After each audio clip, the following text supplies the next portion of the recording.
Pajangan billboard sepanjang jalan selama 2 bulan ini menghiasi pemandangan keindahan sebuah wilayah. Terasa ada tambahan sambal yang kepedesan. Waktu 1-2 gambar berada di sebuah wilayah sih kayaknya oke-oke aja. Tetapi ketika ribuan gambar berwajah tokoh warna merah dan kuning di mana-mana sepanjang jalan, kok jadi pedes mata ngelihat jadinya. Billboard merah dan kuning bertebaran dan yang pastinya warna merah yang lebih banyak. Bagi pakar komunikasi publik, kita paham mereka ditugaskan memperkenalkan jago mereka ke publik. Pertama, memperkenalkannya dulu, baru setelah itu dibangun citranya. Itu tahap nomor berikutnya. Begini deh, biar masyarakat paham bagaimana cara membuat otak Anda diubah belief sistemnya, semua itu ada ilmunya. Awalnya Anda mungkin tidak kenal dengan orang yang dipajang itu, lalu diperkenalkan, lalu akan diubah citranya agar Anda suka. Otak kita memang mudah diubah sesuai maunya pemrogram selama ada kunci yang dikerjakan, yaitu pengulangan, diperbanyak dan diulang-ulang. Ingat kata-kata Hitler, create a big lie, repeat it, eventually they will believe. Ciptakan sebuah kebohongan besar, ulang-ulangi,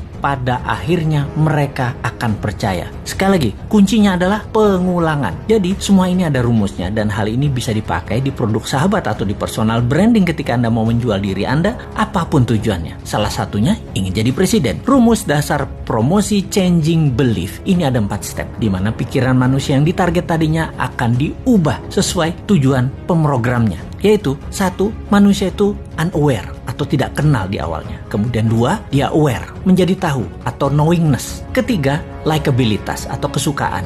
Keempat, trust atau percaya. Catatan penting, trust adalah kunci pemilih akan mencoblos dan inilah hasil akhir yang ditarget. Kembali ke cara jualan, billboard bisa sekali membuat level 1 ke level 2 dan itu mudah, no issue. Seninya adalah dari nomor 2 ke nomor 3. Membuat orang tahu tadi menjadi suka. Ini nggak gampang karena perlu pengulangan. Suka itu masalah image, citra diri, dan di sini tim kampanye akan membuat sebuah program berikutnya. Setelah suka, bukan berarti langsung dipilih, namun ketika trust didapat atau kepercayaan didapat, barulah orang memilihnya. Sekali lagi, inilah yang jadi hasil akhir di mana otak Anda yang ditarget itu harus percaya. Dapat kita lihat sekarang, semua yang memajang dirinya agar menjadi terkenal atau knowingness-nya tinggi, bisakah dibarengi dengan tingginya nilai kesukaan? Bagaimana caranya? Kita lihat cara kerja tim kampanye yang akan memframing masyarakat. Rasanya sulit kalau hanya pakai narasi, harus pakai karya. Kalau prestasi dengan award atau penghargaan itu sudah kuno, dapat gelar ini itu juga itu cara lama. Sulit menaikkan kesukaan dengan cara-cara seperti itu sekarang. Anak generasi IG dan generasi TikTok nggak bisa dengan cara itu. Beda mereka itu. Tapi bener deh, saya menduga dulu alias beberapa tahun yang lalu bahwa di tahun 2024 nanti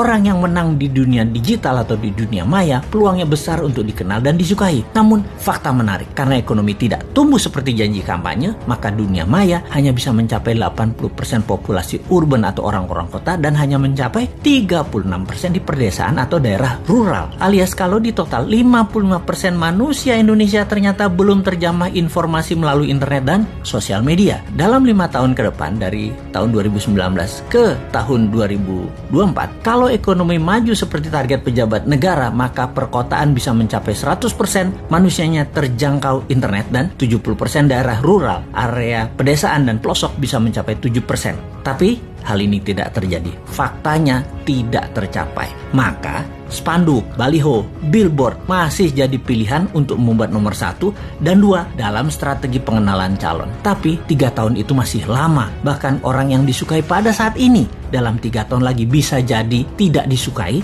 dan bisa saja ada orang baru yang muncul langsung lebih disukai banyak orang. Sahabat semua, di sini kita mengingatkan, bersiaplah dengan pengulangan citra positif para petarung di 2024 yang memang sedang mencari popularisme. Semoga Anda tetap dalam keadaan sadar bernegara yang berdaulat, tidak seperti pemimpin 20 tahun terakhir ini arah bernegaranya yang miring ke sana, miring ke sini. Walau pengulangan tadi masif, terprogram, terstruktur, selama Anda dibekali akal sehat, ya tetap bisa memilih yang akan membuat Indonesia tahun 2045 menjadi negara superpower, bukan jadi negara budak seperti selama ini. Kita tetap menantang mereka yang akan manggung dengan konsep bernegaranya seperti bagaimana prioritas luar negerinya, bagaimana UKM-nya, bagaimana kesehatan masyarakatnya, bagaimana punyakah kekuatan penggentarnya, tegas dengan orang korupsi sampai hukum mati juga bandar narkoba, dan bagaimana agar pemerataan pendapatan masyarakat dengan oligarki diberangus. Ada nyali nggak untuk mengerjakan semua itu? Masa hanya ada satu orang bosman aja yang tersedia, yaitu Putinnya Indonesia,